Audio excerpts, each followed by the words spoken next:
Mang ieu pertanyaan cenah. Kumaha lamun jalma adzan plus jadi imam. Terus miti adzan terus qomat terus jadi imam. Eta kumaha urusanana? Tingali wae dina sarahna. Kita bajurinya sarah kita betul qarib. Walam anal adzan wahda abdul minal imamah. Pek kanyakeun ku anjeun adzan hungkul lebih utama daripada jadi imam. Jadi tong diborong jadi imam nu lebih utama.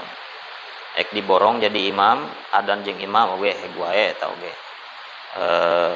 Ngan cuman teu utama. Wakila ngan cek ieu pendapat mah al adzan wal iqamah afdhalu minal imamah. Adzan plus qomat atau lebih afdal daripada jadi imam.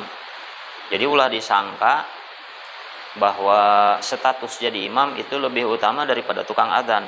Oh, tukang adzan mah geus aya jaminannya di Kangjeng Rasul. Itu. Pain kila kumaha lamun ditanya aya hiji pertanyaan annahu sallallahu istaghala bil imamah Kangjeng Rasul katungkul ku jadi imam tara adzan Kangjeng Rasul walam yastagil bil adzan wal iqamah tara pernah adzan jeung qomat wa mislu al hulapa ba'dahu jeung kitu deui cara Kangjeng Nabi para khalifah nya khulafaur rasyidin sabada Kangjeng Nabi ujiba jawabanana Nabi annahu kana masbulan bima huwa ahmu min masalih muslimin. Jadi Kangjeng Nabi jeung para sahabatna katungkul ku perkara nu leuwih penting pikeun kamaslahatan muslimin.